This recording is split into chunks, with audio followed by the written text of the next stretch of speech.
Death in the modern world happens quickly. Heart attack, minutes. Car crash, seconds. Even terminal illness rarely extends suffering beyond months. The fossil record tells a different story entirely. These bones document death so savage, so prolonged, that medieval torture chambers seem merciful by comparison. We're talking about creatures that survived months with holes punched through their skulls. Dinosaurs eaten alive from the inside by parasites. Pack hunters that turned on their own families. This is forensic paleontology, and these are the 5 most savage dinosaur deaths ever preserved in stone. Our countdown begins with what might be prehistory's most unlucky creature, a Parasaurolophus from 76 million years ago that makes Final Destination look like a children's movie. This wasn't one traumatic death. This was a systematic catalog of suffering that lasted for years. The injury list reads like a medical nightmare. Severely fractured pelvis, multiple broken ribs, painful jaw lesions, and, wait for it, a catastrophically damaged neck vertebra possibly caused by a falling tree. That's right. After surviving bone-crushing injuries that should have been individually fatal, this creature may have been struck by a collapsing tree. The pelvic fracture alone should have meant immediate death from internal bleeding. But bone analysis shows crude healing. This dinosaur lived for months with a shattered pelvis. Every step an exercise in agony that would break modern pain scales. Multiple broken ribs turned breathing into torture. Each inhalation sent sharp waves of pain through its chest cavity while risking punctured organs that could cause suffocation. The jaw lesions were perhaps cruelest of all. Parasaurolophus relied on complex chewing to process tough plants. Damage to these structures turned eating, the most basic survival need, into prolonged, painful ordeals that may never have provided adequate nutrition. After surviving all this, the creature was finally killed by tooth infection. Oral sepsis overwhelmed an immune system already compromised by years of trauma and chronic pain. Dr. Filippo Bertozzo described its injuries as signs of a hard life. That's the scientific understatement of the century. Death number 4 takes us to southern China, 70 million years ago, where paleontologists discovered something that redefines the meaning of parental sacrifice. An adult Oviraptor, arms spread wide over 24 eggs, preserved in the exact moment it chose death over abandonment. This wasn't accidental burial, this was conscious sacrifice. Advanced scanning revealed the heartbreaking truth. 7 eggs contained nearly fully developed babies just weeks from hatching. The timing couldn't have been more cruel. The death occurred during catastrophic sediment collapse, flash flooding or seismic activity that buried the nest in sand and mud. The burial wasn't instantaneous, it took hours, possibly days, as rising sediment gradually suffocated everything in its path. Here's what makes this so devastating. The adult had multiple opportunities to escape.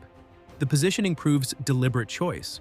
This creature felt the sediment rising, experienced increasing difficulty breathing, and chose to remain protective of its unborn young.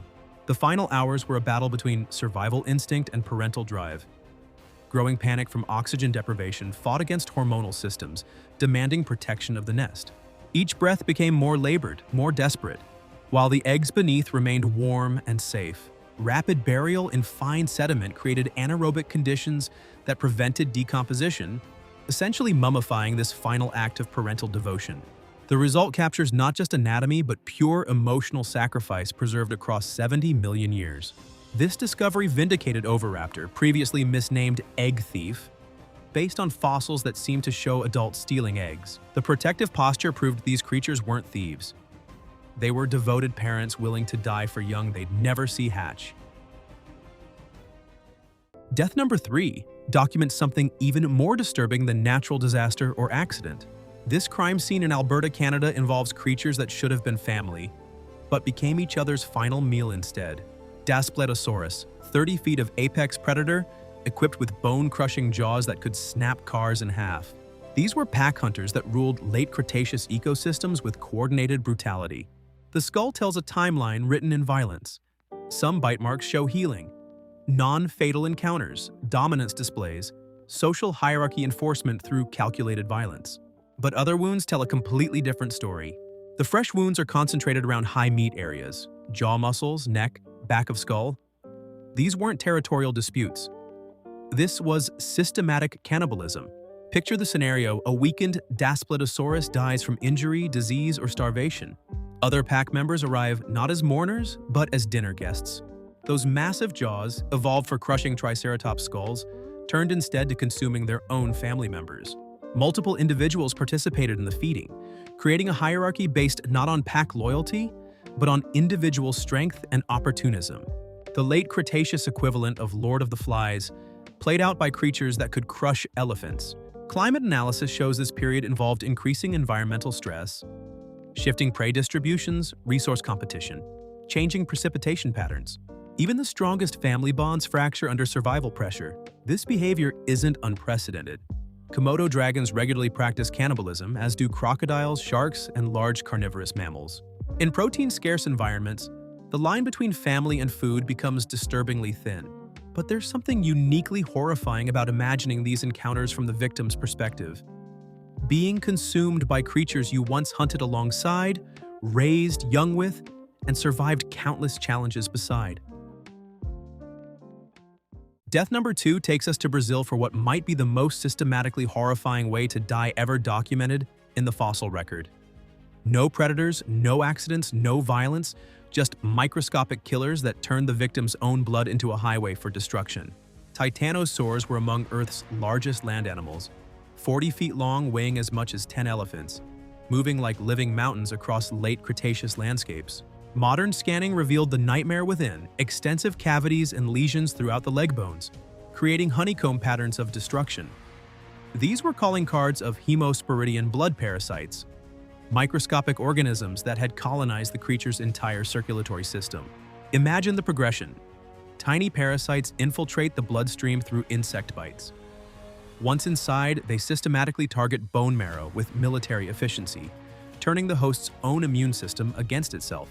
White blood cells flood infected areas, creating inflammation so severe that bone dissolves from within.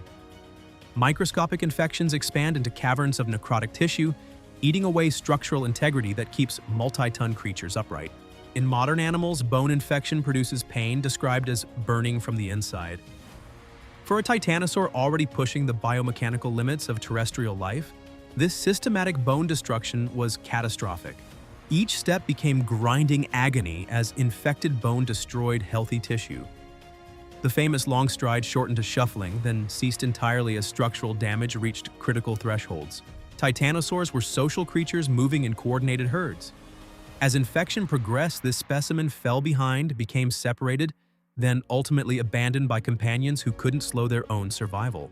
Death came slowly through starvation as the creature became too weak to reach food, dehydration as water became inaccessible, or predation as carnivores recognized easy prey.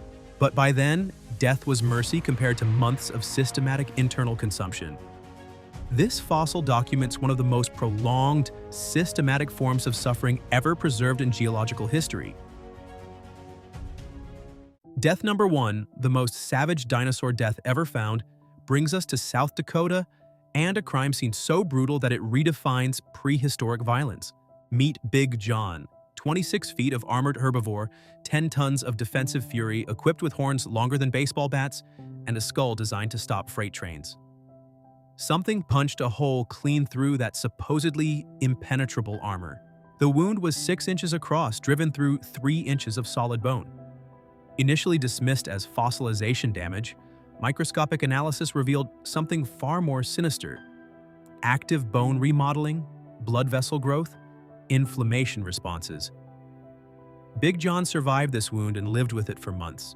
The projectile that created this wound? Another Triceratops horn driven with enough force to penetrate solid bone and emerge through the other side. Picture 2 20-ton battle tanks charging at each other at 20 miles per hour. The physics are terrifying. 40 tons of combined momentum concentrated into sharp bone and keratin, delivered with medieval lance precision but missile-level power. The collision produced thunder-like sound as one horn found its mark, punching through the frill in a spray of blood and bone fragments that painted surrounding vegetation crimson. But Big John didn't die from the wound. That's what makes this so savage. Bone evidence shows months of agonizing survival, every head movement sending waves of pain through damaged nerves and torn blood vessels. The wound became a breeding ground for prehistoric bacteria that slowly consumed surrounding bone, creating a festering crater that grew larger and more painful daily.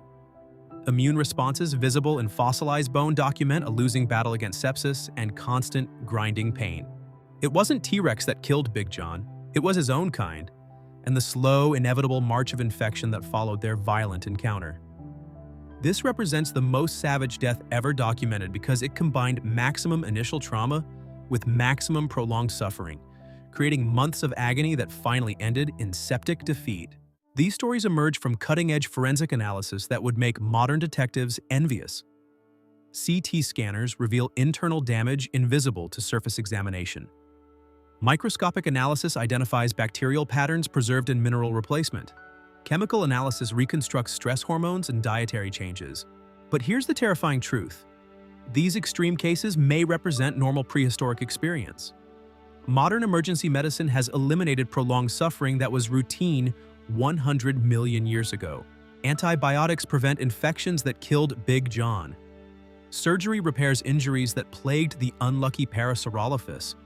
Anesthesia makes traumatic procedures bearable in ways that would seem miraculous to these prehistoric victims.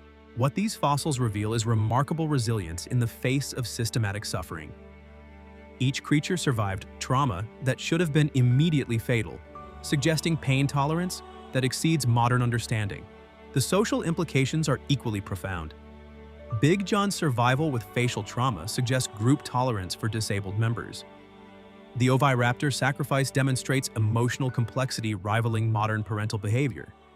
Even cannibalistic Daspletosaurus represents sophisticated social dynamics. New imaging technologies continue revealing previously invisible pathologies. Advanced chemical analysis reconstructs prehistoric diseases and environmental stresses.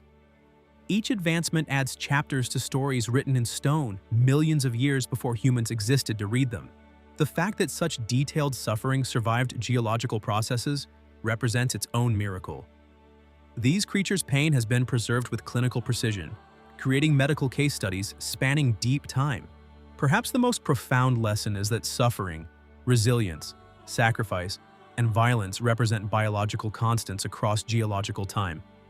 Specific mechanisms evolve, but underlying drama remains constant. These specimens serve as reminders that prehistoric life included individual suffering so extreme that it challenges assumptions about ancient existence. Every broken bone represents actual experience, fully lived across time spans dwarfing human history. My name's Jerry, and you've just witnessed the 5 most savage dinosaur deaths ever preserved in stone. These fossils document individual stories of suffering, resilience, and survival that span millions of years but remain emotionally immediate. The next time you see dinosaur skeletons in museums, remember you're not just looking at bones. You're seeing preserved evidence of lives fully experienced, complete with all the pain, struggle, and occasional triumph that existence involves. What other prehistoric mysteries would you like explored through forensic analysis? Drop suggestions below and I'll continue excavating the stories written in stone.